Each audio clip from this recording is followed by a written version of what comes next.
All right, YouTube. It's another one from G Body Auto, even though I'm not working on any cars today. This is about the Ryobi backpack sprayer, 18 volt. Yeah. Yeah, there's other videos on these things. The problem, then the notorious hose break. So I'm going to attempt to take this apart and, like some of the other guys did, go to Home Depot. I looked up on Amazon already the hose and the parts you need, but I had them saved in my cart and I never did order them. So I think I'm gonna try to run to Home Depot and get those if I can find them. I know they have these deep holes in here, and the star bit I think is T25. I don't know yet.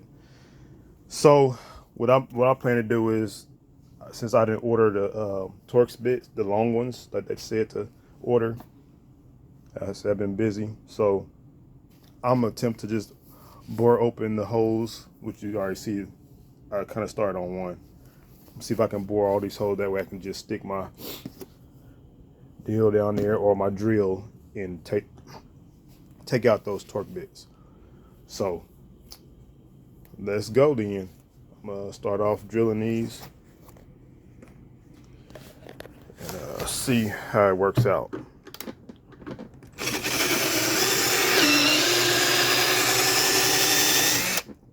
I'm gonna have to hold. I've been holding this camera. I'm gonna have to put it on pause and see how it works. All right, so you see, it creates quite a mess. But I think I start off with maybe the 11/32 or the 21/64. I can't remember, but I ended up with 13/32. I'm saying that right. Anyway, basically a ½ inch. That's what you end up. No, I'm sorry. Take that back. But yeah, so I ended up with a 13/32 on that, and I started off with like the 11/32. So just a little bit at a time. You don't want to go way too big when you first start off. So, because if you go too big, these, which probably on the inside we'll see it once we take it apart, you're making the walls thinner and thinner, because they don't make this thing in one whole solid thing. They make it little tunnels for the screws to go in there. So we'll see that on the inside. But anyway, like most people, I had mine for a few years, actually, probably 3 years, 2 to 3 years, but it hasn't got a lot of use. So that's why it makes sense for this thing to break so fast. I just started using it more lately. So Ryobi did not do a good job at all with putting this together. The motor runs good, sprays very well. I love it for that reason, but this is definitely a failure. So anyway, so I'm about where I need to be at. So I'm just taking my little tool, which, you know, it can slide all the way down now. So anyway, I think I'm gonna put that bit on there and go from there and see what size bit that is. Let's see.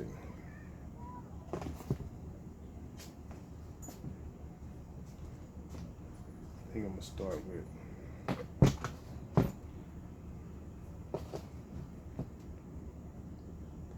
let's see here.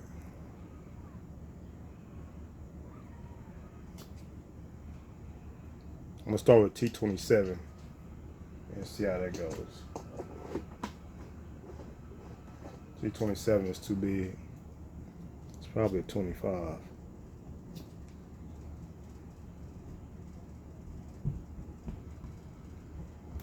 If I can find it. I might have it on my drill. Let's see. T20. I'm gonna start with, see what T20 does. Yep, T20.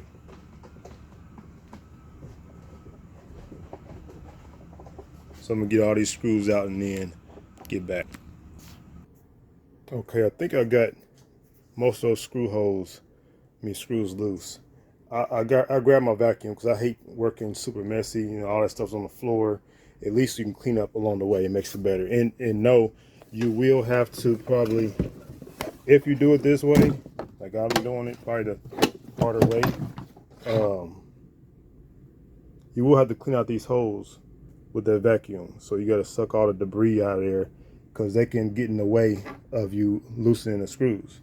I think this one may be still tight. I can't tell yet, but most of them are, like all of them are loose, except for maybe that one. There's a little piece stuck in there, and I think I got past it, but we'll find out. So you have to turn it to the other side, and then there's inside here, I guess these two screws. So we'll get that loosened.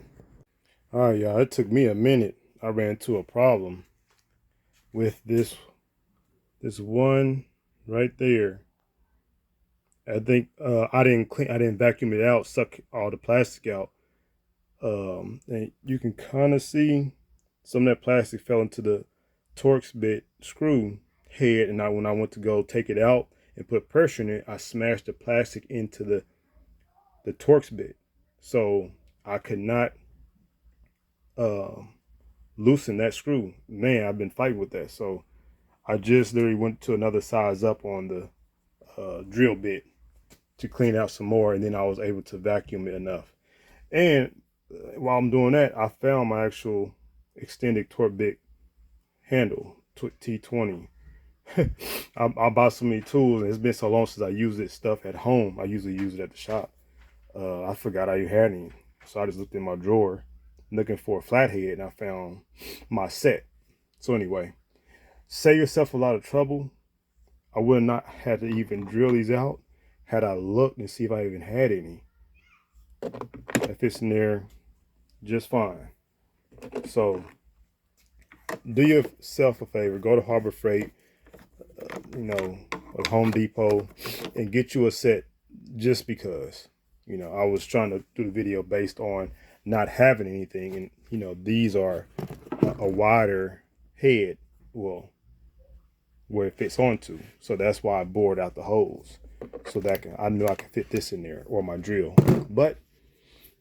And that does work. I would just had that one that was stuck. Actually, it was two. It was that one and one over here. So I just need to clean that out a little bit more. But now this thing should lift off. I'm gonna check it out.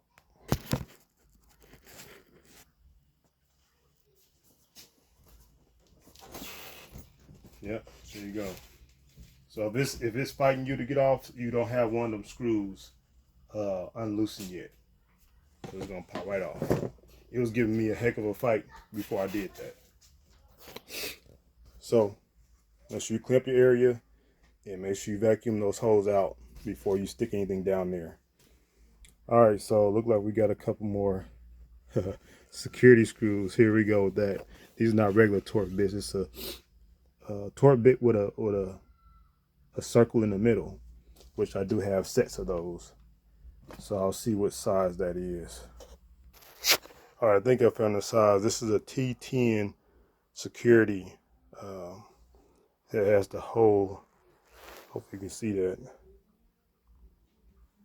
Probably can't.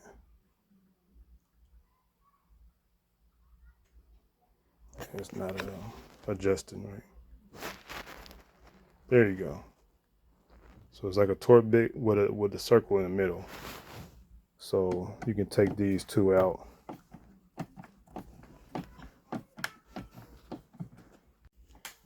If you take these out, I did not plan this out well. I just, after I got up, I didn't pull out a table to work on this in better conditions.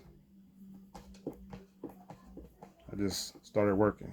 Sometimes I do that, get into a mode, and then just start attacking it. But really, you should set out a good enough spot, work table or something. That way you can keep everything organized. I'm all over the place.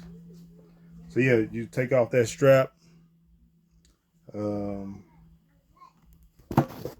Looks like, yeah, so they just have a deal where it just screws on with threads. So I'll get that taken off. Oh yeah, from the videos I've seen people, they have to peel this off to use that attachment up under there for your new hose. So that's probably gonna be a little bit of a fight, little by little, tearing that metal off. Or if you got a cut off tool, you probably can cut that off real easy. And I think I do have, yeah, I have one in the truck. So I'm gonna get that screwed off. And let's see. Yeah, so just grab a pair of pop pliers, get that little attachment taken off.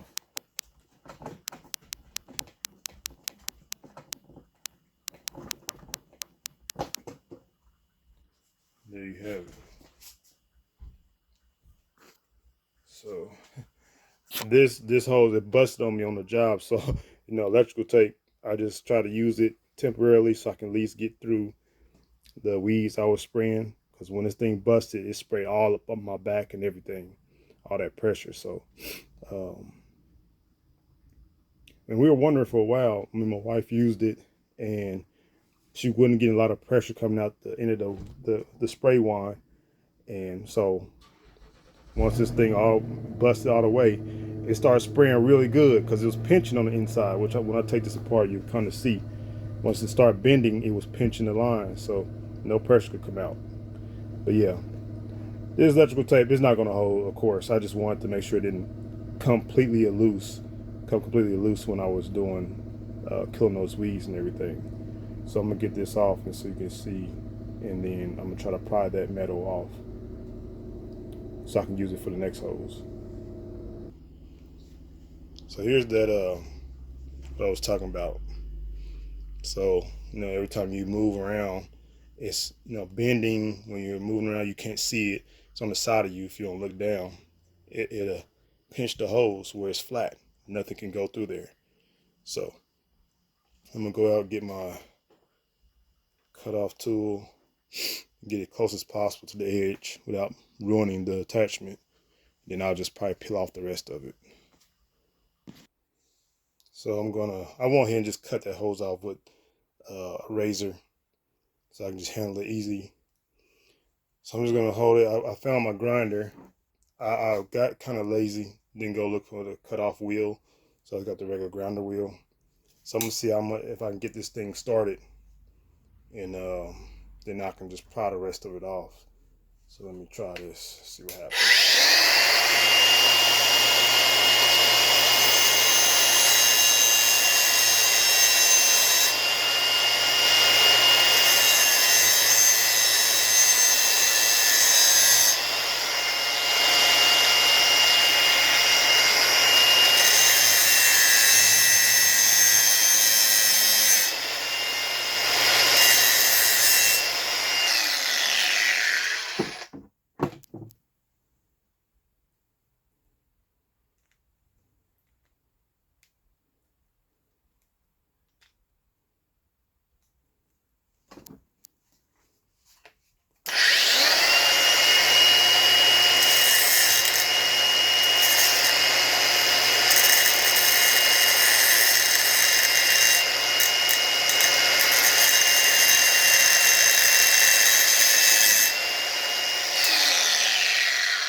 Did get it started, but I really need that cutoff wheel. Let me see if I can pry this thing.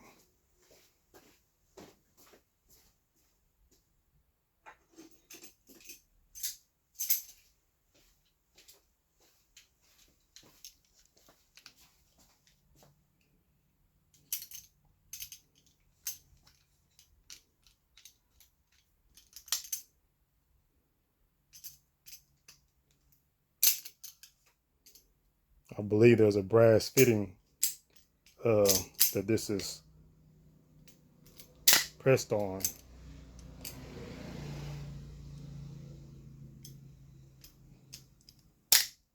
Let me grab my other tool. So this thing is a real fight. So I did grind it some more, but you'll slowly start, once you start peeling it back, it should start coming loose. But it's definitely a fight. It's not easy peasy unless somebody, I really should have a cutoff tool. That'd make it so much easier. I can get further down. But it's coming, so I'm gonna still, I'm just basically have to get in there, needle nose, pliers, wherever you need to start getting that thing to peel back.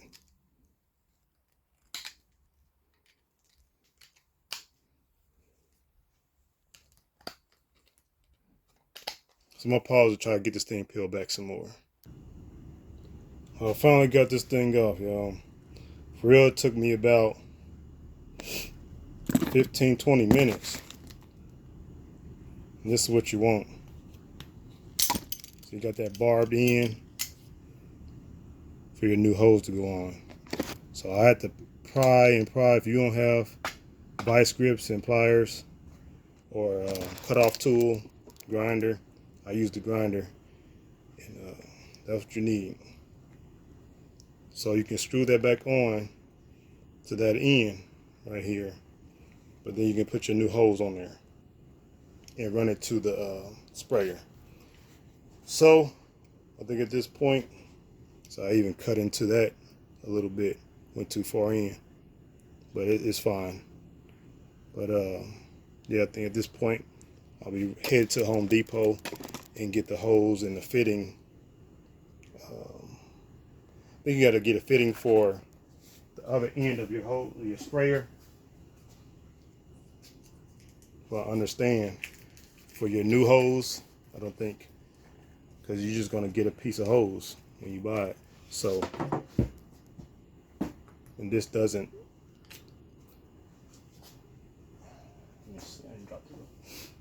I guess try to save your gasket in case you need it. Like I was saying, this is the other end that goes in your sprayer. So the new hose is going to come just as a hose, with this not going to be on there. So that's why you have to get an attachment for the new hose. That will allow you to screw in to the end of this. So I'm going to go hunt these few things down, and then I'll be back.